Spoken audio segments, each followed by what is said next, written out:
I know this question has been asked a couple of times already today. Who's an Angular developer?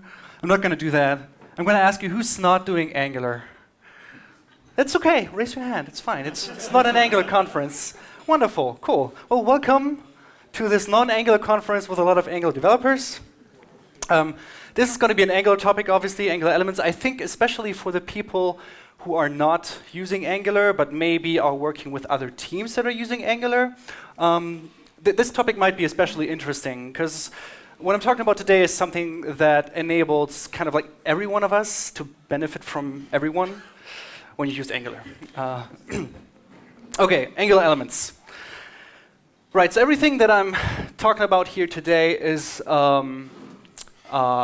available right now. Some things are still, in flux and in the workings. I'm gonna dive deeper into those things, but just that you know, you can use the stuff that we show you today, and the things that are not there yet, I'll mention that. Right. So yeah, my name is Pascal, as Gerard said. You can find me on Twitter. This is my Twitter handle right there. I'm a GD for the Angular team, so I try to be helpful and useful also sometimes. And yeah, Angular Translate. Yeah, thank you. I've got a fan base right there, one person. Awesome. You get a sticker, thank you. Yeah, so if you have any feedback, if you want to talk about Angular things, if you have feedback for the team, feel free to come to me, and then hopefully I can pass it on and we can make some things happen. The slides are already up online right there, so if you are on your laptop right now and you don't really feel like looking up to the stage here, you can follow the slides right there. And I'm going to start off with a little bit of a background, which is Rob Wormold. He's part of the Angular team, and he actually introduced the whole Angular Elements project a while back, and he started off with saying that Angular is ideal for building complete applications, and our tooling documentation and infrastructure are primarily aimed at this case. And I think, especially for the people who use Angular, they know that this is quite a true statement, right? I think that's a nice thing that we have in Angular, which is Angular gives us a lot of things, and we, like out of the box, and we can use them, like HTTP servers and form support and all of these things, and we can build complete applications that need different things without us worrying about which library am I going to use for this particular thing. To give a bit more concrete picture of this, right? So this is like not everything, but roughly what you get when you use Angular. Maybe interesting for the people who are not using Angular today. So we get things like universal support out of the box. We have material support. Material design is the design language from Google, and there's an Angular implementation for that. So basically, you get like material design components written in Angular. We have things like a router, animation support, internationalization. We've heard that earlier in Austin's talk. There's a CLI that helps you scaffolding your apps, generating components and services so you don't have to type out everything yourself. So there's great tooling support, right? Language service helps out with that as well. Many things, and there's other things, right? Form support, service worker, progressive web apps, many things in the making. We get all that from Angular for free, basically, which I think is a good thing. And that's, I guess, what we mean with we're able to build complete applications. If you need anything of that, it's right there. You can use it. If you don't need it, totally fine. You just stick to the things that you need. The problem, however, is that it's still quite challenging to use Angular in scenarios that do not fit this particular single-page application model, right? So when we don't necessarily build single-page apps.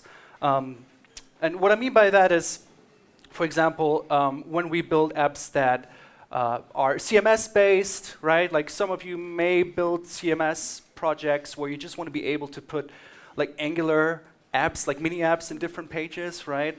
You want to have reusable components maybe across teams, or you want to have like widgets that you can use across projects, even different frameworks across different environments, right? Like, wouldn't it be cool if you could build a date picker component once in one framework that you like to use, and then you can use it everywhere else in the web, right? That would be the optimal thing to do. And we might wonder, how can we make this possible? And it turns out that there is actually something already out there for quite a while called web components, right? Who heard about web components before? Great, wonderful. Who has used web components before, written a web component? Okay, that's a couple of people here. So for those who are not familiar with this, web components is a set of like specifications of different technologies, right? So it's not, there's no such thing as like web component as a technology. There's 4 different ones: HTML templates, HTML imports, shadow DOM, custom elements. They're 4 independent technologies. You can use some of them or all of them together. It's totally up to you. Basically, templates let us actually define templates in HTML, which is pretty cool. You know, there were times where we created script tags and hacks that let us define templates.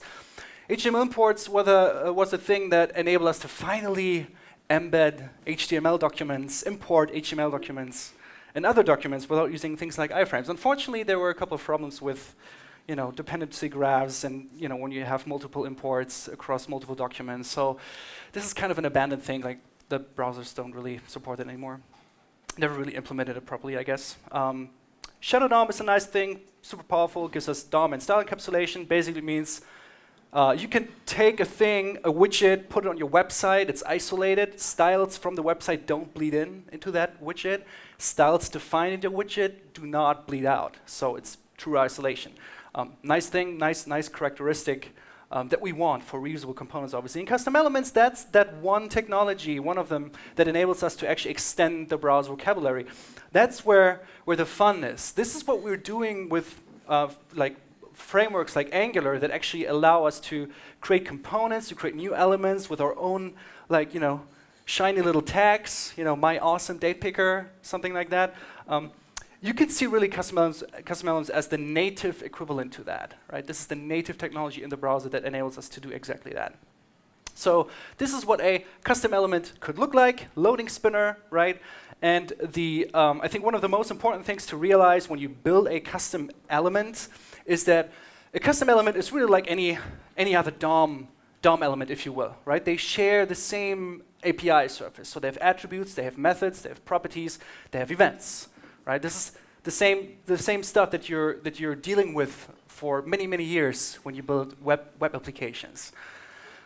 So if we would like to build a custom element, let's take this loading spinner, we want to turn that into a custom element. This is what it could look like. We need to extend the HTML element class, and then there's a custom elements API, right? This custom elements, that's a thing that is in your browser, as long as it supports it. And it basically has a define method where we can say, okay, browser, whenever you see a DOM element that has the selector loading dash spinner, you might want to upgrade it to a custom element using this particular class definition. So until the point that the browser sees this element, or until the definition is registered in the browser, whatever tag we put on the website, loading spinner in this case, is an HTML unknown element. It's kind of like a little bit what happens today with Angular, if you will, because it's you use like some custom tags that the browser actually doesn't know. There's also reactions. Those are kind of like lifecycle hooks that define like, hey, like this is what should happen when this custom element gets activated, when the browser inserts it into the DOM. There's disconnected callback when it gets removed from the DOM. So this is where you can do like setup work, right? There's attributes. So we can have things like a mode attribute. So we define a list of available attributes that we want to be able to observe. Observing here means basically that we can react to changes to these attributes. So there's another reaction, if you will, another lifecycle hook called attribute change callback that gets called every time any of the attributes change that are listed here in the observed attributes. And then we can decide what we want to do with it. Here's what it looks like if we use it. Again, if you take a look at this code, it's really just an element in the HTML document, right? You know how this works.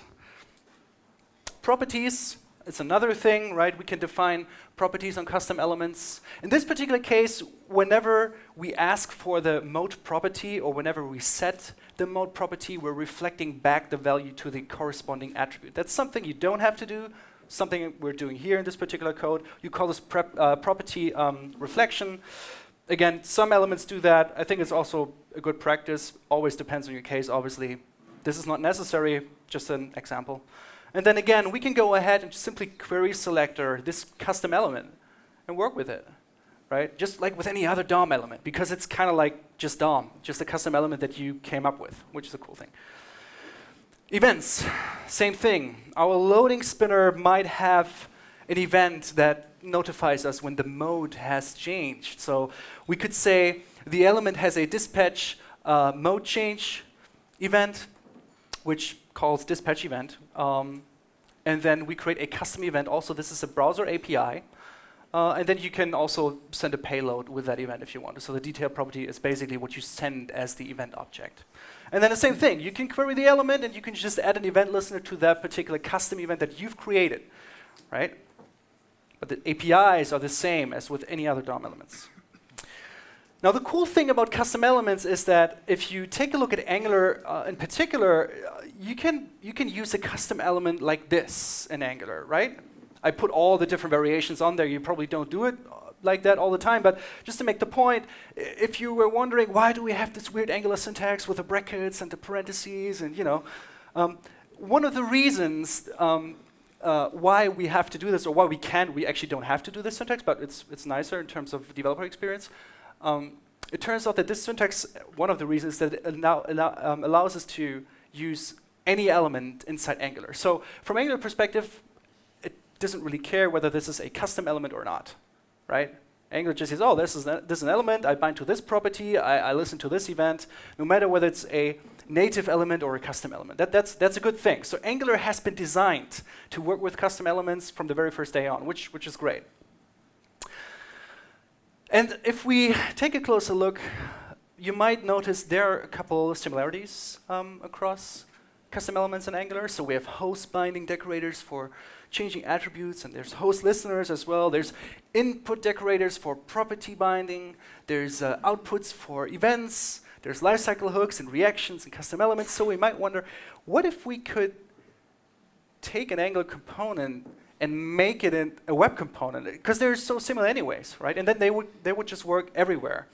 That would be great. So instead of implementing that one great shiny date picker every single time for every single framework, you would do it once, and you can use it everywhere. And in fact, it turns out that Angular wouldn't be the first one doing it, obviously. There's many other libraries and frameworks out there that support that already. I know this doesn't fit on the slide here, but you don't have to read the code. But the point that I want to make here is that other libraries already do that, right?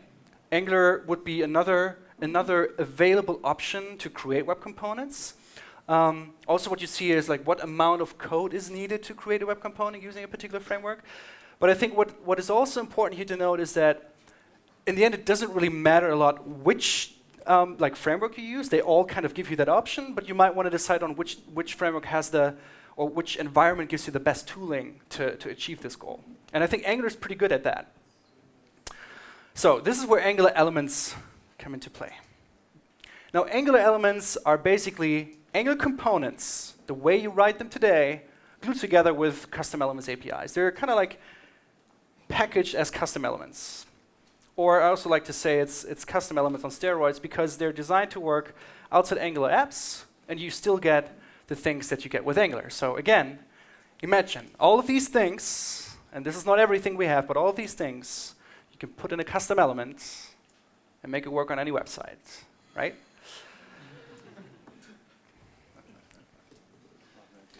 So what does it mean in practice? Here's what it looks like. If you've used Angular before, you know what's going on here. For those who are not Angular users, this is a typical Angular Hello World component, right? The component has a template. We can see that we print out a hello name. Name is an expression, interpolation, so name is something that comes from somewhere. There's an input text with an ng model. This is two-way data binding, so when we make a change in the input, the change is reflected back into the view. And there's also a button that we can click, and when we click it, change name is going to get executed. If we take a look at the class, we see that name is an input property, so the name comes from the outside world. It's passed into the component. Name change is an event emitter, which emits an event. It's like the custom event equivalent.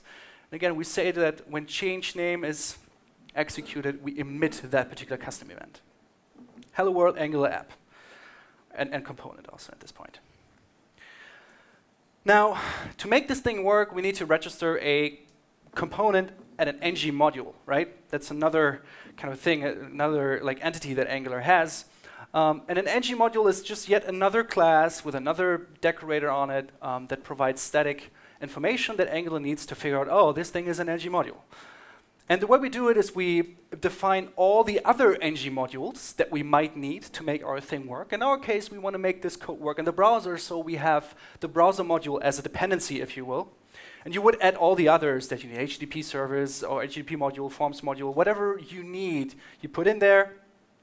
You need to declare which components belong to this module. In our case, it's just a hello world component, right? Now, what you would also usually do is that if we would bootstrap this module, we would also say, hey, Angular, when you bootstrap this module, this is the component out of all of the declarations. This is the one that is our entry component, our root component. We usually have a bootstrap property for that. But in this case, we don't actually want to bootstrap an Angular app. We would just want to register it on an ng module so we can compile it and use it as a custom element.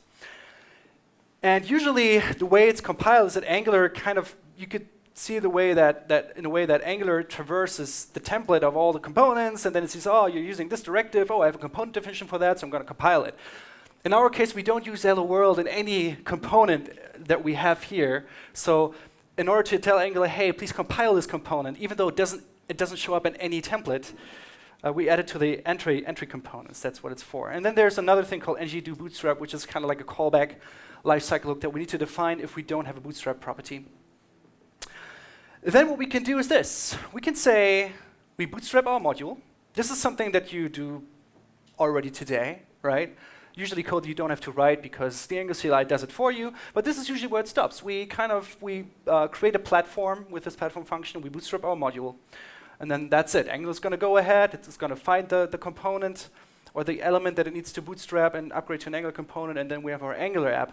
In this case, what we can do is we can say, okay, actually, Bootstrap module gives us a promise, and what we want to do is we want to say, hey, when the module is created, we now want to create custom elements out of our component. The way we do it is like this. There's a function create custom elements from Angular, and what it does is it takes an Angular component, and it also needs an injector. I'm going to talk about that in a minute. But the main point is it takes an Angular component, and what it creates is a custom element class. So the thing that we saw earlier, the loading spinner class that extends the HTML element, this is exactly what it does behind the scenes, just with our hello world component. What we get back is basically a class definition, and now we can go ahead and register it as a custom element, right? So exactly the same thing that we saw before, we just do it now within an Angular module bootstrap process, if you will. An alternative way to do it, and also this works with AOT. If you're not familiar with AOT, ahead of time compilation, Angular enables that as well. So you don't have to ship the whole Angular compiler to the browser every time. You pre-compile in the build process, makes things faster, smaller, and all the nice buzzwords you need for good performance. An alternative way to do this is actually to take advantage of the ng-do bootstrap lifecycle hook of a module, and there you can basically say, hey, Angular, give me an injector, because we need that. Again, we will talk about it in a minute, why we need it. And then we define it like this. Same thing, just inside the module, and then basically what it means, we can go back to this syntax and simply just bootstrap our module. Same thing, right? Different syntax for the same result. And then we can go ahead and use our element like this, and you see I have a name attribute here. What you don't see here right now, but what is actually happening, we can actually go ahead and change the name of the attribute, and basically Angular is going to go ahead and take those changes and map them back into the internal property, and in both directions. So it's a custom element powered by Angular in this case.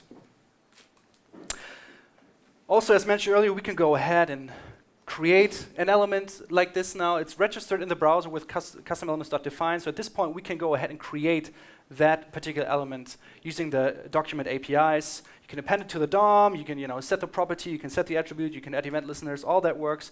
Another great syntax or another nice API that the browser offers is the get method on the custom elements scope, which basically returns the class definition of that particular element that you're looking for. So in this case, we say, hey, give me the class definition of the hello world element on this page. Or not on this page, but that is registered in the browser. And then same thing, you can create an instance of that, you can append it to the DOM, you can add event listeners, and so on and so forth. Again, this is an Angular component wrapped as a custom element. Now, one thing to note also is that if you've dealt with Angular before, you might notice that there's a thing called element ref, an element reference. So basically what happens when Angular bootstraps a component, when it attaches a component to a DOM element, that's kind of what happens, right? You have a DOM element, the thing that you write in the template.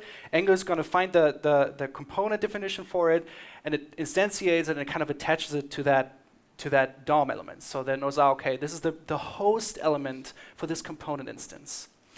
And exactly the same happens for custom elements, or Angular elements in this case as well, right? So if we have our hello world component, and we would inject the element ref, which is a thing that we can inject, the native element attached to that reference is that custom element in the DOM. Same as it would otherwise be that unknown element that we would put in there. And then we can go ahead and do things like, hey, whenever this host element, this custom element has been clicked, execute this particular function. Or whenever a particular attribute has changed on this host element, assign that value to this property. This is the equivalent to the attribute change callback and the click listeners. Another thing you can do, and that is actually quite important, because you might wonder, okay, well, hello world component is nice, right? But we're dealing with real apps. Like, what if I have a real component that has services as a dependency, or what if I use Angular material, where every component also has its own dependencies, like across from the library? How does that work? Does it work at all? Well, so the answer is yes. And to get a better understanding for that, we have to understand how the dependency injection system in Angular works. And to just give you a rough idea, it's kind of like this. There's not only a single injector in the entire Angular app. Actually, there's multiple injectors. We have a platform injector, which is created on the platform level when we call the platform function. There's a module injector, which is an injector that is created from that platform injector. And then there's component injectors. Every component has its own injector, right? And that one is created from the module injector.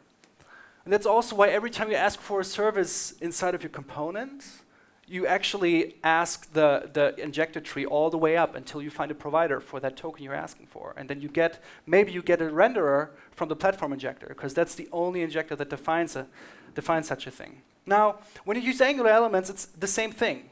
It's not components, it's elements. So you could call it an element injector, but it's exactly the same thing. That's also the reason why when we register our element, we need to pass it the injector. This injector right here is the module injector that we get from the module reference, right? So in other words, dependency injection really just works in Angular. That's a good thing. Another thing you might wonder when you're familiar with web components, what about content projection or transclusion for the ones coming from AngularJS, right? This is this thing where you have an element and you put some DOM between the tags. And you might want to say, okay, take whatever is between the tags and somehow project it into the template of my component right there, right? This is what is transclusion in AngularJS. In Angular, it's called content projection, because this is one of the shadow DOM features, and there it's called content projection as well. And the way we do it, we just put an ng content tag at the place in our template of the component where we want all the content children being projected into. This also works. One thing that is a little bit shaky right now that is not fully implemented is support for the add content children decorator. So if you happen to use any one of those, then those might not work right now in this particular version. The resulting DOM would look something like this, right? And then taking it one step further, there's shadow DOM and slots. I mentioned shadow DOM earlier, this thing that gives us style and DOM encapsulation. Slots is kind of like the equivalent to ng content. And basically, what you can do in Angular, you could do that for many years already, actually. There's a property called encapsulation, and you can set the view encapsulation of a component to native. There's different ones. There's emulated, there's none, and there's native. When you say view encapsulation native, you basically say, hey, Angular, when you use this component, when you instantiate it, please create a native shadow DOM. Yeah? Don't do an emulated one, which is the default. So you already get shadow DOM support from almost the very first day of Angular. However, one thing that you can now also do, but this is an experimental thing right now is you can use the new slot API that is used by the latest like Shadow DOM standard. So you can play around with that. This is experimental right now, so slots might not work 100% the way you expected, but just that you know it's there, and it's going to be working eventually for sure. So again, we now learned basically that we can use Angular components, create custom elements out of that, and what we get is something that is an Angular component on the inside, but standards on the outside. You can use that thing and put it anywhere in different websites, different projects, which is it's a good thing. And here's a little bit of a demo, not too much though. So here's this Hello World thing, just to show you that it really works, that I'm talking about here. Let's start off with a component. This is the Hello World component. Let me make it a little bit bigger, right? Small like this, okay. So we're just Hello World, nothing big here, like one input property right there. We have an app module where we declare our Hello World component. We have the entry components here, and then we basically went with the ng-do bootstrap syntax, right? So this is what we've seen before, and in our main TS, we can see we just simply bootstrap our module. Now, we have an HTML file. This HTML file doesn't have an Angular component that's going to be bootstrapped. This is an element now. This is the Hello World element. This is not an Angular component from the perspective of this from this document. Now, if we run this thing, what we should see is hello Apple Conf. So this works great. Now, what if I go ahead and say, okay, what if I actually want to interact with it, right? I can say, okay, when this thing is done bootstrapping, I'm going to go ahead and say, you know, const HTML element equals document, and then query selector, the good old APIs. And then you can query for this one, hello world. And then you can do things like HTML elements. Remember, it had a name input property. I can just say HTML element name equals, and then, you know, whatever, just give my name right now. Now, if I run this, we should see that it updates as we expect, right? So this is now an actual DOM element, an Angular component as a custom element. Okay, let's take it one step further. Let's actually make it a bit more real and say, okay, I want to actually use an Angular material component as a custom element on my website.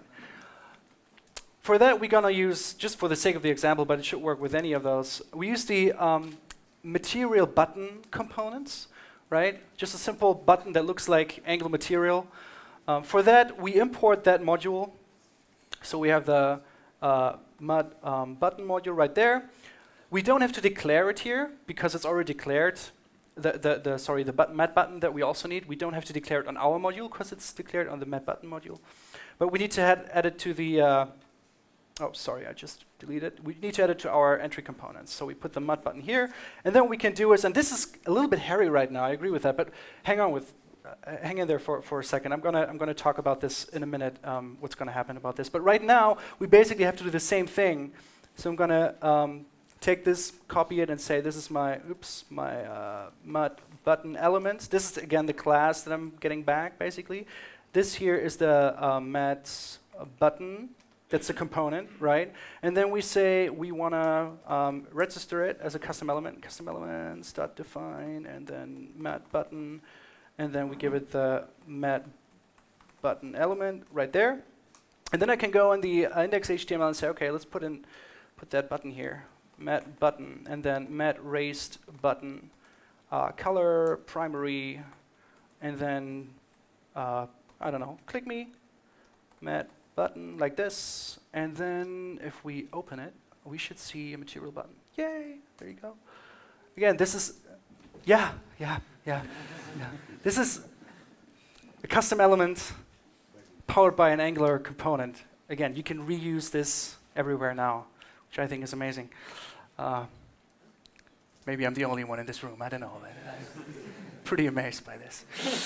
Also, right now, next.angular.io, which is always the latest version of Angular, the official website, uses Angular elements today. So things like the code tabs are powered by Angular elements. The API list is powered by Angular elements, which is pretty cool. And one last thing I want to talk about really quick is you might wonder, yeah, this is already nice, but two things that might come to your mind is, first of all, setting this stuff up looks like quite a lot of code, and also, does it mean we have to ship Angular with every single custom element that we want to put on the page? Right? Those are the questions that come up, right? Valid questions. So for Angular, there's a new template renderer being implemented, a new renderer engine that basically enables to strip down the code that you write, tree shakeable providers and services that basically remove everything you don't need when you ship your code. So really only what you need is in your code when you use that new renderer that is in the making right now. And another thing that it enables is kind of removing the dependency of the ng module syntax and the platform reference. So this is a little bit speculative, but it's going to go in that direction more or less, so that you can in the future just say this component is a custom element. And then the compiler is going to figure it out by itself to register it and take care of all the work. Yeah, you can clap your hands. Thank you. Yeah, that was one clap. Wonderful. Another thing in terms of file size, this renderer, so there was 2 years ago, there was a goal set by Brad Green, the project manager of Angular. He said, okay, so if the team manages to create a Hello World app that is of size 10 kilobytes, then he's going to bake a cake for the team. Now with a new template renderer, with a new rendering engine, turns out that Hello World uncompressed like this, it's 36 KB. The cake goal threshold is 10 kilobytes. And we get a Hello World app from Angular with this new rendering engine, with 7.3 kilobytes and 2.7 kilobytes compressed. The complete app, everything that needed to run it. Again, this is just a Hello World app in this case. They did the same for fully functional to-do app, and then it was just 12.2 kilobytes. And if you think about this being a custom element, an Angular element, you could just add a little bit, maybe 2% of that size to it for the custom element registration. But I think this is a reasonable size to put something on a website that is fully functional and isolated. Okay, here's some credits for some people that helped me creating this talk. Without those, this content wouldn't exist in this particular way. So thanks to these. And that's all I got. Here's links to demos and some resources. Here's a talk for the new rendering engine. You should check that out. Slides are up online. And thank you for your attention, everyone.